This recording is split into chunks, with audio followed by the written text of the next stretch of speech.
ഫാബ്രിക്കിൽ നല്ല രസമായിട്ട് വരുന്നൊരു സൽവാർ സെറ്റാണ് നമ്മൾ ഇന്ന് കാണുന്നത്. നല്ല ഓഫ് വൈറ്റ് കളറിൽ വരും. എന്നിട്ട് അതിൽ നല്ലൊരു എംബ്രോയ്ഡറി ആണ് ചെയ്തേക്കുന്നത്. വീനെക്ക് പാറ്റേൺ കൊടുത്തിട്ട് അതിൽ നല്ല മൾട്ടി കളർ ത്രെഡ് വെച്ചിട്ടുള്ള എംബ്രോയ്ഡറി ചെയ്തിട്ടുണ്ട്. സ്വീക്വൻസ് വർക്ക് കൊടുത്തിട്ടുണ്ട്.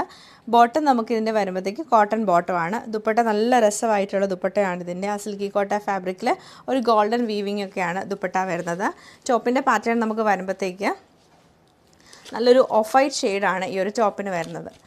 ഇങ്ങനെയാണ് ഇതിൻ്റെ ഒരു പാറ്റേൺ വന്നേക്കുന്നത്. അതിന് യോക്കിലേക്ക് നമുക്ക് ഈ ഒരു വർക്ക് ചെയ്തേക്കുന്നത് ഒരു വീനെക്ക് പാറ്റേൺ കൊടുത്തിട്ട് മൾട്ടി ത്രെഡ് വെച്ചിട്ടുള്ളൊരു എംബ്രോയ്ഡറി ഫുൾ ചെയ്ത് സ്വീക്വൻസ് വർക്കും കൊടുത്ത് ഗോൾഡൻ ത്രെഡും യൂസ് ചെയ്തിട്ടുണ്ട്. ബോക്സ് പാറ്റേൺ വന്നിട്ട് നമുക്ക് ഔട്ട്ലൈനായിട്ട് ക്രോഷ്യോയുടെ ലേസാണ് കൊടുത്തേക്കുന്നത്. താഴെ നമുക്ക് ബോർഡറിൽ ഓർഗൻസ ഫാബ്രിക്കും ചെറിയൊരു mirror work. Back side plain ആയിരിക്കും. ഈ ഒരു സൽവാറിൻ്റെ ഒരു ഭംഗി എന്ന് പറഞ്ഞാൽ ഇതിൻ്റെ ഒരു ദുപ്പട്ടയാണ്. നല്ല വെറൈറ്റി ആയിട്ടുള്ളൊരു ദുപ്പട്ടയാണ്. അതായത് നമുക്കൊരു ഗോൾഡൻ ചെക്ക് പാറ്റേൺ ആണ് ദുപ്പട്ടയിൽ ഫുൾ വന്നേക്കുന്നത്. ഫുൾ ഇങ്ങനെ ചെക്ക് പാറ്റേൺ വരും. സൈഡിലൊരു ഗോൾഡൻ ബോർഡർ വരുന്നുണ്ട്.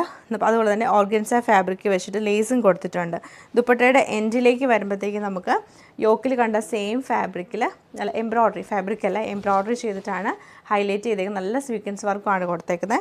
രസമായിട്ടുള്ളൊരു ദുപ്പട്ട. ബോട്ടം വരുമ്പോഴത്തേക്ക് നമുക്ക് കോട്ടൺ ബോട്ടമാണ് ഇതിൻ്റെ കൂടെ പെയർ ചെയ്തേക്കുന്നത്. സെയിം ഫാബ്രിക് തന്നെ നമുക്കിത് ലൈനിങ്ങും കൊടുത്തിട്ടുണ്ട്. കോട്ടൻ്റെ തന്നെ ബോട്ടവും ലൈനിങ്ങും ഇതിൻ്റെ കൂടെ അവൈലബിൾ ആണ്. ഓവറോൾ ഇങ്ങനെയാണ് ഇതിൻ്റെ ഒരു പാറ്റേൺ വന്നേക്കുന്നത്.